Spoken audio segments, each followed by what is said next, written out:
बिल्कुल। कल हमारी ये लाइव नहीं हो पाई थी क्योंकि शरीर बिल्कुल साथ नहीं दे रहा था। दरअसल RLSGC को लेकर हम काफ़ी समय से प्रयासरत हैं और आप सब जानते हैं कि एक बहुत बड़ा मिशन है और इस मिशन में लगातार हम लोग जो मेहनत करते जा रहे हैं। एक तो वो इंसान होता है जो हार मान लेता है और एक वो होता है जो निरंतर प्रयास को जारी रखता है। मुझे पूर्ण विश्वास है कि एक दिन हम ज़रूर सफल होंगे।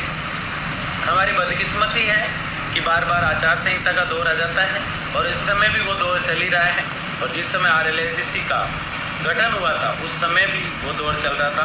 तो 6 महीने की इस भागदौड़ के अंदर हमने संघर्ष तो हमेशा किया, लेकिन बीच बीच में आचार संहिता जो है वो हमारे कदमों को डगमगा देती है, हमें हमारे मिशन से मोड़ देती हैं और सरकारों द्वारा हमें मीठे लवलीपॉप जो है वो दे दिए जाते हैं। लेकिन बेटा बैठ यहाँ पे बैठ जाओ, बदमाशी नहीं करते हैं। यहाँ पे इस बार जो है हम बड़े ही गंभीर तरीके से इस मुद्दे को ले रहे हैं और मैं आपको हमेशा ये विश्वास दिलाता आया हूँ कि एक दिन हम ज़रूर सफल होंगे अगर आप लोग एकजुट होकर रहेंगे। तो अगर एकजुटता हम लोगों में नहीं होगी तो हम कुछ नहीं कर पाएंगे। हमारी लास्ट लाइव को मैंने कहा कि कुछ सरकार के अच्छे मंत्री भी देखेंगे और उन्होंने वॉच किया और उसके बाद जो मेरी उनसे वार्ता हुई उससे डिस्कस और निष्कर्ष निकला कि वास्तव में ये लोग पीड़ित हैं, क्योंकि आप लोगों की लगभग उस दिन 450 प्लस संख्या चली गई थी जिससे हमें काफ़ी मजबूती मिली। लेकिन ये संख्या अगर हज़ारों में होती तो हम और मजबूती से कार्य को कर पाते। आप सब जानते हैं कि सोशल मीडिया ही है जो हम सब लोगों को जोड़ सकता है और इसके लिए हमेशा मैंने प्रयास किया है। जो लोग 15 साल से 16 साल से जो ये कहते हैं कि हम 20 साल से लड़ाई को लड़ रहे हैं, उन्हें ये बात अब समझ में आई है कि सोशल मीडिया ही वो पावर है जिससे एकजुट किया जा सकता है सबको। तो आज कई तरह के अध्यक्ष, कई तरह के लोग सोशल मीडिया पर आते हैं और अपना वजूद रखने के लिए भ्रामक न्यूज़ भी फैलाए। मोनू भाई राम राम जी, राम राम। बिल्कुल भरतपुर से सर, आप संघर्ष करो, हम आपके साथ हैं। जीतू वर्मा जी, मेरा संघर्ष निरंतर जारी है और आज ही संबंधित लोगों से जब मेरी चर्चाएं हो रही थी तो मैंने सचिवालय काफ़ी दिनों से मेरा जाना नहीं हुआ है और ना मंत्रालय जाना हुआ है, तो मैं ये प्रयास कर रहा हूँ कि जल्दी विजिट करो।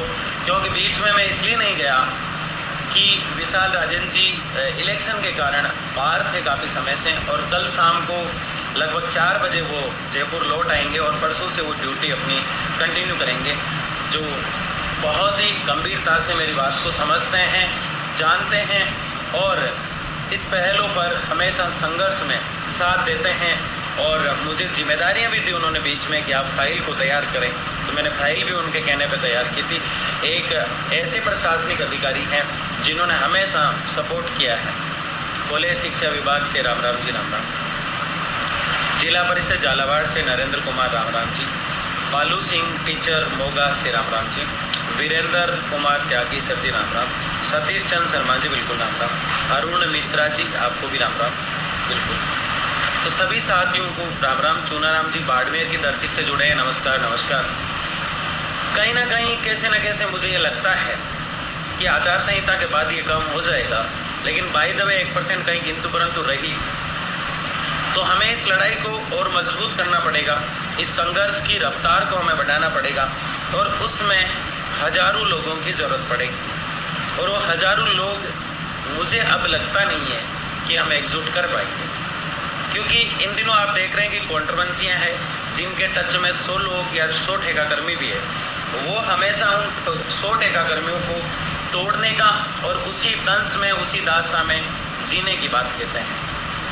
जैसे मैं कई डिपार्टमेंट का एग्जाम्पल, काम जब तेज़ होता है तो उनकी टेंशन हो जाती है, तो वो अपनी कम्युनिटी के लोगों को या अपने डिपार्टमेंट के लोगों को ये कहते हुए आपने सुना होगा कि आपके पास तो डिग्रियाँ नहीं हैं, आपके पास तो डिग्रियाँ नहीं है, इसलिए आपको जो है RLSGC में नहीं लेंगे, RLSGC आपके लिए ठीक नहीं है, आपको नियमित कराएंगे, आपको परमानेंट करेंगे। अब साथियों, मैं आपके सामने सवाल रखता हूँ, जिसका RLSGC में नहीं हो सकता डॉक्यूमेंट की वजह से, उसका नियमितीकरण या परमानेंट में बिना डॉक्यूमेंट में कैसे हो सकता है?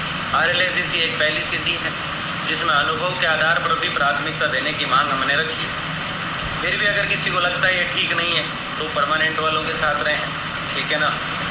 तो कुछ ना कुछ कभी ना कभी मुझे ऐसा लगता है कि इन व्यक्तियों को, इन साथियों को कैसे जगाया जाए, कैसे एकजुट किया जाए। आप हमेशा सब ये सवाल करते हैं कि सर कब लागू होगी, हमारा क्या होगा, उसका क्या होगा, जबकि एक एक डिपार्टमेंट में हजारों लोग हैं और यहाँ संख्या जब 24 घंटे पहले, 2-2 दिन पहले कहा जाता है कि इस लाइव में सबको शामिल होना है, उसके बावजूद भी लोग अपने सपनों के लिए 20-25 मिनट नहीं निकाल सकते हैं। तो मैं लाइव में अगर 1500 लोग नहीं आ सकते हैं तो मैं किसी धरने में या किसी आंदोलन में किस विश्वास पर जाके बैठूं, किस बिना पर जाके बैठूं, ये सवाल आप लोगों से है मेरा कि किस शर्त पर बैठा जाए कि लोग आएंगे वहाँ पर, क्योंकि कोई नहीं आता। जैसे हमेशा मैंने वोकेशनल साथियों को सबसे आगे रखा, उनके लिए अभी दिल्ली विजिट करके आया कुछ समय पहले, लेकिन जब धरने की बात आई थी तो 3 वोकेशनल टीचर आए थे, ICT अच्छी संख्या में आए थे, मिड डे मील वाले मुझे नज़र नहीं आए थे, विद्युत विभाग वाले कुछ आए थे, लेकिन है बहुत, आते तो हमारा काम सफल होता। तो ऐसे कई डिपार्टमेंट है, मॉडल स्कूल के साथी बांसवाड़ा से भी आ गए थे और कोई जो प्रॉपर जयपुर में रह रहे थे वो भी नहीं आए थे। तो जब अपने अधिकार की आवाज़ उठाई जाती है उस समय आना ज़रूरी है। साथियों, आप सब जानते हैं कि मैं तो कोई ठेकाकर्मी नहीं हूँ और मेरी एक अच्छी सैलरी आती है कि आप लोगों का दर्द देखकर, आप लोगों का दुख देखकर मैंने इस मिशन में कदम रखा है और संघर्ष किया है जितना मेरे से हो पाया। अब कुछ वोकेशनल साथी ऐसे हैं जो बार बार मिलने की बात कर रहे हैं, जयपुर सचिवालय और शिक्षा संकुल चलने की बात कर रहे हैं 10-15 दिन से, उनको मैंने इस बार निराश किया है क्योंकि मुझे वास्तव में छुट्टी इन दिनों नहीं मिल पा रही है। एक छुट्टी मिली, उसमें वोकेशनल जैसे कई साथियों के लिए मैं दिल्ली की ओर गया। तो कई लोग ऐसे भी कहते हैं कि कुछ नहीं होना, कुछ नहीं करना, तो वो जो है उनको ज़िंदगी में कभी भरोसा हुआ ही नहीं।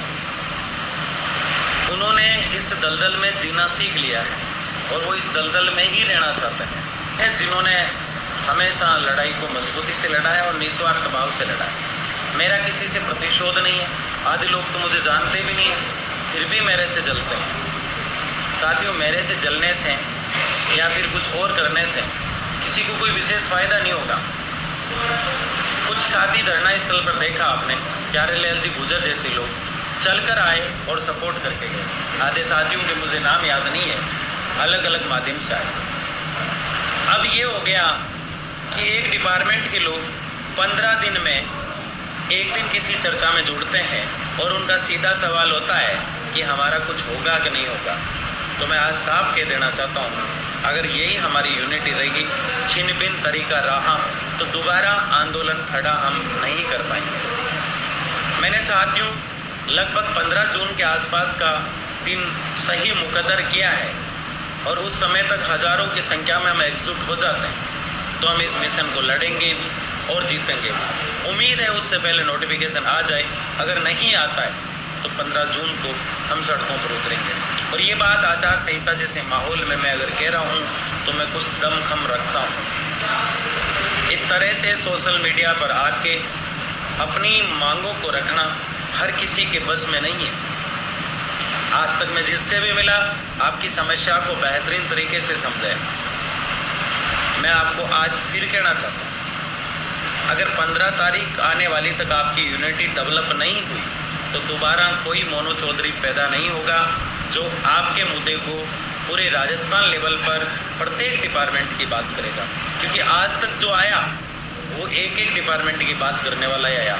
आज कोई संपूर्ण ठेकाकर्मी शब्द बोल रहा है तो उसके मुंह में ये ग्लूकोज डाला है मैंने कि संपूर्ण ठेकाकर्मी भी कुछ होता है। आज कोई RLSCC बोल रहा है तो इस RLSCC के लिए खून पसीना पाया है मैंने।